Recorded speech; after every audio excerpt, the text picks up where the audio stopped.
Hello students, very good morning. Today we are going to learn chapter number 5 Schools Out High Adventure. So बच्चों आज हम इस chapter का second part पढ़ने वाले हैं. फर्स्ट पार्ट आप वीडियो देख चुके हैं. सो पेश है आपके पास में यहाँ पे सेकेंड पार्ट. आपके सामने कुछ वर्ड्स दिए हुए हैं, कुछ इम्पॉर्टेंट और कुछ न्यू वर्ड्स हैं. लैशिंग मीन्स प्रचुरता, स्टीडी मीन्स स्थिर, वेन मीन्स बेकार, डिफाइन मीन्स चुनौती देना, बैथड मीन्स बाथ मीन्स नहाया यानी गीला, और रॉक्ड मीन्स कांप जाना. इस तरह से ग्रफ मीन्स कर्कश, जो कड़ी आवाज़ जो होती है उसको. मिशैप मीन्स दुर्घटना, वेयर अबाउट्स मीन्स पता ठिकाना, और लास्टली ट्रेसपासिंग. ट्रेसपासिंग का मतलब घुसपैठ यानी कि अनाधिकृत रूप से किसी के यहाँ प्रवेश करना. सो हम स्टार्ट करते हैं इस चैप्टर को फिर से. हमने इसके पहले देखा कि दो बच्चे हैं, एक निखिल का ब्रदर है और एक निखिल है, और निखिल के घर पे वो जो ऑथर जो इस चैप्टर के वो जाते हैं और जाकर के वहाँ पे छुट्टियाँ मनाने के लिए जाते हैं. तो उन लोग प्लानिंग करते हैं किसी आइलैंड के ऊपर जाने के लिए, जिसको हम लोग बुचर आइलैंड के नाम से जानते हैं इस चैप्टर में. और वे लोग एक छोटी सी नाव बनाते हैं. नाव बना करके वो लोग समुद्र में निकल जाते हैं. जैसे वे निकलते हैं वैसे क्या होता है, उनके सामने में तूफ़ान आ जाता है, मौसम ख़राब सा हो जाता है और आसमान में क्या होता है, अंधेरा सा छा जाता है. So though we had almost reach our island, it was becoming increasingly difficult to sight it. हालांकि हम अपने आइलैंड के काफ़ी नज़दीक पहुंच चुके थे, लेकिन उसे देखना और ज़्यादा कठिन होता जा रहा था. With the rain had come the lashing wind which was throwing our raft of course and making it very difficult to keep it on a steady course. चूँकि बारिश के साथ में काफ़ी तेज़ हवा भी, काफ़ी ज़्यादा हवा भी चल रही थी, जिसके कारण हमें अपने राफ्ट को संभालना मुश्किल हो जा रहा था और अपने एक सीधे रास्ते पर चलना मुश्किल था. तो आवर आर्म्स यानी स्थिर रहना, स्टेडी मतलब स्थिर. Our arms were tired with the strong paddling through it was in vain. It was in when मतलब कि हमारे जो बाँह थे, हमारे जो हाथ थे, वो चप्पू चलाते चलाते इतने ज़्यादा थक चुके थे कि अब और ज़्यादा करना बेकार, मतलब बेकार से हो गए थे. The waves crackled with electricity and we were terrified that we had reached our end. लहरों के साथ साथ में इतनी ज़बरदस्त तरीके से बिजली चमक रही थी, जैसे लग रहा था कि अब हमारा अंत नज़दीक हो गया. हम डर गए कि अब शायद हमारा अंत नज़दीक हो. Maybe our secret plan was not such a great one after all, but both of us tried to show the other that we were enjoying the experience and defying the weather gods. शायद जैसे ये author कह रहे हैं कि शायद हमारा ये जो सीक्रेट प्लान था ये उतना भी बेहतरीन नहीं हो, लेकिन हम दोनों जो थे एक दूसरे को ये जताने के लिए प्रयास कर रहे थे कि हम बहुत ही ज़्यादा एंजॉय कर रहे हैं और हम बहुत ही ज़्यादा आनंद ले रहे हैं. और साथ में जो वेदर गॉड यानी कि जो मौसम का जो देवता हैं, मौसम के देवता को हम हराने में यानी उनको चुनौती देने में लगे हुए, उनको चुनौती दे रहे हैं.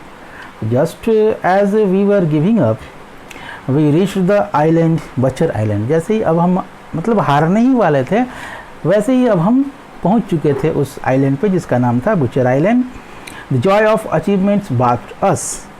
जॉय ऑफ अचीवमेंट मतलब अचीवमेंट यानी कि उसको पा लेने की जो खुशी होती है, अचीवमेंट की जो खुशी होती है, वहाँ पहुँचने की जो खुशी होती है, उस खुशी से हम नहा से गए. We tugged our raft to a nearby tree stump and tied it up. हमने अपने राफ्ट को एक पेड़ के सहारे टिका करके और उससे बांध दिया. We began to explore our own island. और हम अपने खुद के अपने आइलैंड को और ज़्यादा एक्सप्लोर करें, उसके बारे में और ज़्यादा जानने को इच्छुक थे, इसलिए शुरू हो गए. The skies seemed to have miraculously cleared up now, but semi-darkness persisted though it must have been nearing 4 o'clock in the evening. आसमान आश्चर्यजनक रूप से साफ हो चुका था, लेकिन फिर भी अभी अंधेरा, लगभग थोड़ा थोड़ा अंधेरा छाया हुआ था और ऐसा प्रतीत हो रहा था कि शाम के 4 बज रहे हैं. We promised ourself that we would leave in another half hour, but for now we not enjoyed our island. हमने एक दूसरे से वादा किया कि हम अगले आधे घंटे के अंदर इस आइलैंड से निकल जाएंगे, लेकिन अभी तक हमने अपने आइलैंड को एंजॉय नहीं किया था। We had been truly rocked about and our inside were felt like cotton wool. हम बुरी तरह से कांप गए थे थकान के कारण या डर के कारण, और हम अंदर से एकदम हल्के हो गए थे, मतलब जैसे हमारे पैरों के नीचे ज़मीन न हो, इस तरीके से महसूस कर रहे थे। We were aimlessly moving around, हम इधर उधर बिना एम के, मतलब बेमतलब का इधर उधर घूम रहे थे। Looking for fresh excitement when suddenly it presented itself in the form of a gruff voices. हम इधर उधर घूम रहे थे और हमारे मन में चल रहा था कि कहीं से कोई फ्रेश एक्साइटमेंट, कुछ ऐसी चीज़ हमें देखने को मिल जाए। तभी अचानक वो एक्साइटमेंट जो है वो उसने अपने आप को प्रेजेंट किया, यानी कि वो हमारे सामने आई। किस रूप में? In the form of gruff voices, यानी कर्कश आवाज़ों के रूप में कुछ कड़ी कर्कश आवाज़ें आने लगी। क्या आवाज़ें थी? Wait a minute, wasn't this island suppose to be ours? एक मिनट ठहरो, क्या ये आइलैंड केवल हमारा ही है? ऐसा तो नहीं कि यहाँ कोई और भी है। We hide behind some bushes and try to follow the conversation. हम एक झाड़ी के पीछे छुप गए और हमने उस कन्वर्सेशन, उस बातचीत को फॉलो करना, उसे सुनना शुरू किया। By the sound of it, उनकी आवाज़ों को सुन करके ऐसा लग रहा था दे वर डेंजरस स्मगलर्स, वे खतरनाक स्मगलर्स हैं। स्मगलर्स यानी जो सामान इधर से उधर वो गलत तरीके से बिना कानूनी रूप से इधर से उधर सामान करते हैं, उनको स्मगलर्स कहा जाता है। They were lying low as the police were after them. वे यहाँ पे नीचे छुपे हुए थे क्योंकि उनके पीछे पुलिस पड़ी हुई थी। They were planning another snatch and were ready to murder anyone who came in their way. वे एक नई योजना बना रहे थे छीना झपटी की, और साथ ही वे किसी का भी मर्डर करने को तैयार थे जो उनके रास्ते में आता।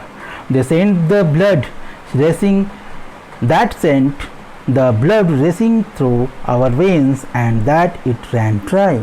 ये सुन करके, इस कारण से हमारी रगों में, हमारे नसों में जो खून है वो काफ़ी तेज़ी से दौड़ने लगा और ऐसा प्रतीत हो रहा था कि हमारा खून सूख गया डर के कारण। How were we to get out fast without being noticed? हम कैसे बिना उनकी नज़रों में आए यहाँ से तेज़ी से भाग सकते थे।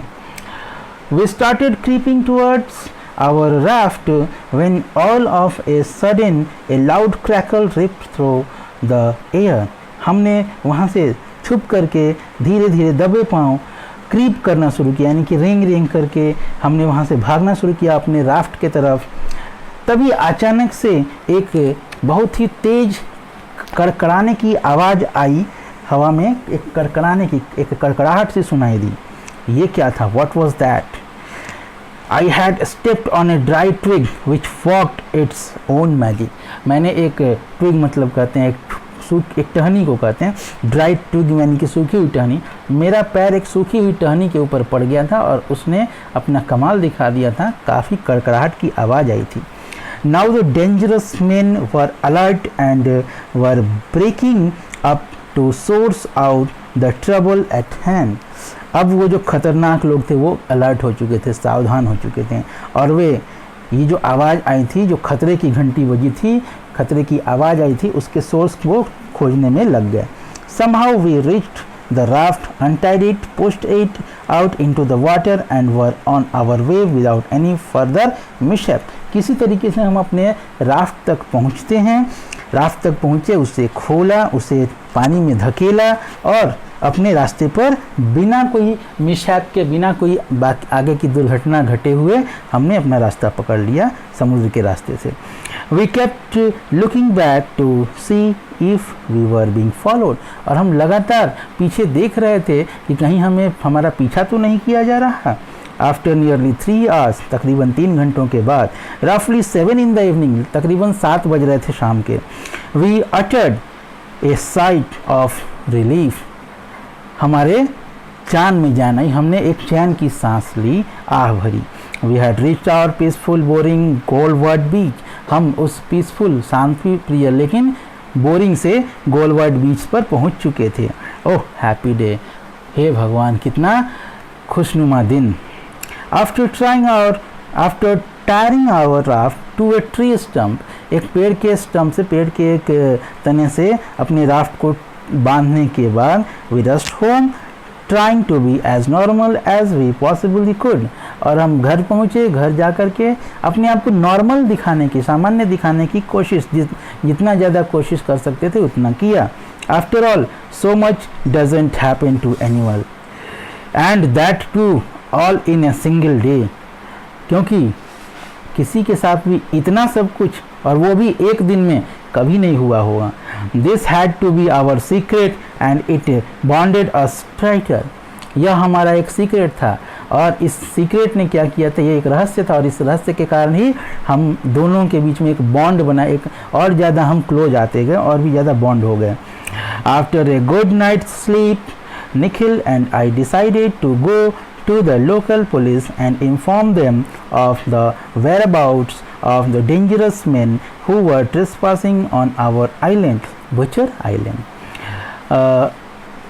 रात में एक अच्छी नींद लेने के बाद निखिल और मैंने डिसाइड किया कि हम लोकल पुलिस स्टेशन में जाएंगे और वहाँ पे उनको उन लोगों के बारे में, उन लोगों का पता ठिकाना बताएंगे जो वहाँ पे ट्रेसपासिंग कर रहे थे, उन डेंजरस मैन के बारे में जो वहाँ ट्रेसपासिंग कर रहे थे, यानी घुसपैठ कर रहे थे हमारे उस आइलैंड जिसका नाम था बुचर आइलैंड। तो बच्चों इस प्रकार हमने इस चैप्टर को समाप्त किया और इस चैप्टर के जो भी वर्ड मीनिंग्स हैं आप एक बार इसको स्क्रीन पर ध्यान से देखिए और इसको नोट कीजिए। बाकी जो भी इसके पार्ट 1 में भी मैंने बहुत सारे वर्ड मीनिंग्स आपको दिए हुए हैं, उनको भी नोट कीजिए, याद करिए और इन वर्ड मीनिंग्स का इस्तेमाल भी हम लोग करेंगे बाद में। और साथ में आपको इसके जो क्वेश्चन आंसर हैं, जो भी इसके एक्सरसाइज हैं, वो भी एज यूजुअल आपको धीरे से मिल जाएंगे धीरे धीरे। बाकी आप इस चैप्टर को पढ़िए और उसमें अगर कोई ऐसा कॉम्प्लिकेटेड वर्ड आपको लगता है तो मुझसे कमेंट कीजिए। एक और आपसे एक बात कहनी है कि जो भी वीडियोस हम लोग बनाते हैं वो आप लोग के लिए बनाते हैं, तो बच्चों उसको ध्यान से देखिए, उसको लाइक कीजिए, उसको आप लोग शेयर भी कर सकते हैं जिनके पास वीडियोस नहीं है या जिन्होंने नहीं देखा है। और साथ में आप उनको बार बार देखिए तो आपको वो चीज़ें बार बार देखने से याद होंगी, समझ में आएंगी और फिर बहुत सारी चीज़ें ऐसी हैं जो नई चीज़ें हैं उसमें से निकल करके आएंगी। तो बच्चों आज के लिए इतना ही। Thank you. आप इसको नोट कर सकते हैं। Thank you very much.